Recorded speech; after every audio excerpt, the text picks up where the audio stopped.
Okay, so today's topic is viruses and bacteria, and your objective is to be able to explain how various disease agents can influence natural selection. So, what is a pathogen, first of all? It's any foreign body that invades a living organism and which can cause a disease. A pathogen can be a virus, it can be bacteria, it can be a parasite, or it can even be some type of fungus. Viruses are non-living particles. Recall from Unit 1, in order to be considered living, it has to have all of those characteristics of living things. And one characteristic that viruses do not have is that they can't reproduce on their own. They need us to be able to reproduce. They are composed of nucleic acid and a protein coat. They are smaller than bacteria, and they're named for a disease they cause or for the organ or tissue that they infect. And one interesting thing to note about this T bacteriophage, it was designed after this actual bacterium was designed after the moon, what's it called? The moon vessel that the astronauts used to land on the moon.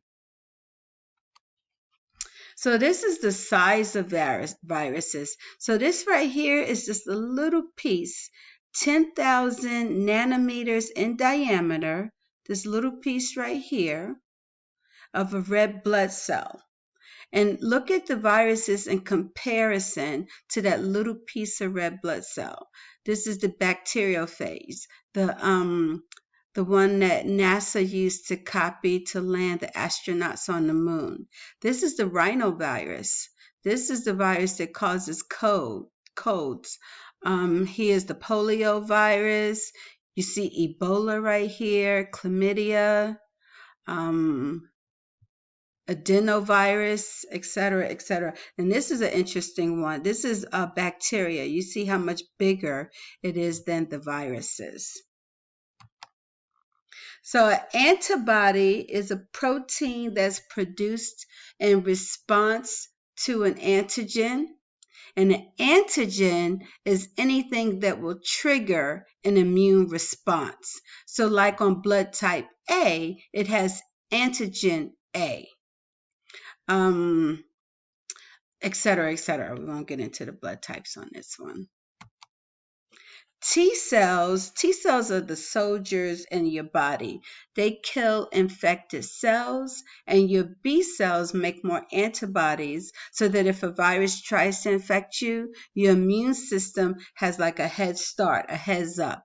It knows what to look for. It can sound an alarm really quickly and start producing more antibodies so that they can attack those pathogens in your body.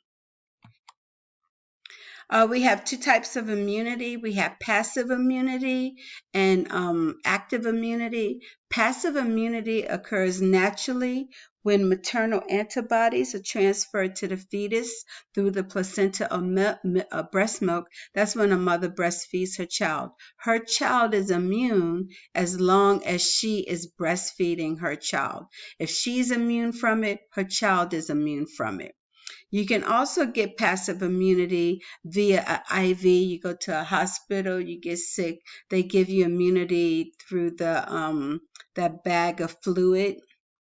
But the thing about passive immunity is that it is temporary. It only lasts for a certain length of time while the mother's breastfeeding her child, while that IV is in your system. In active immunity, you have to actually get sick. Your body creates antibodies against the pathogen, or you could get some type of vaccination.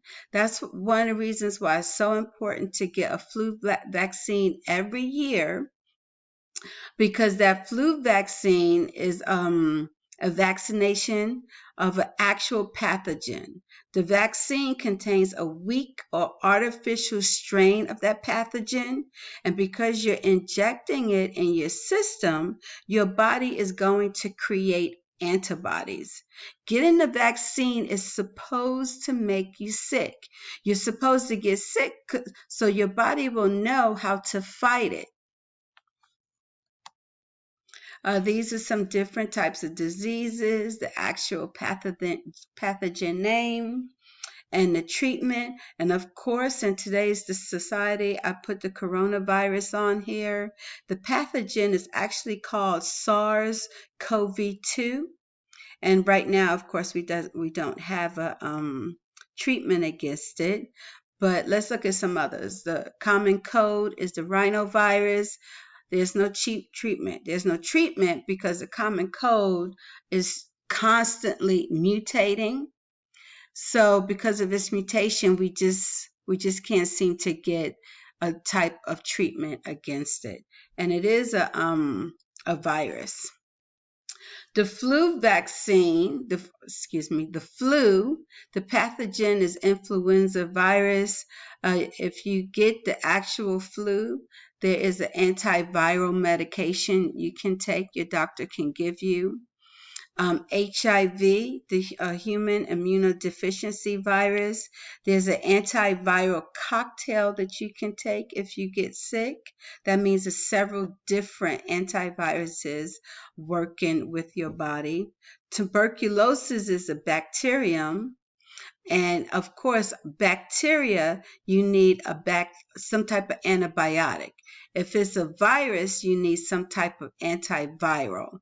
Strep throat, also a bacterium, you need an antibiotic. This is just some pictures of the herpes virus, herpes simplex 1 and 2. Most people have herpes. Another name for it is a cold virus or a cold sore. Here's the flu virus, influenza virus, chicken pox, E. coli. There's some videos on here about resistant bacteria. I would suggest you view them. They are very interesting.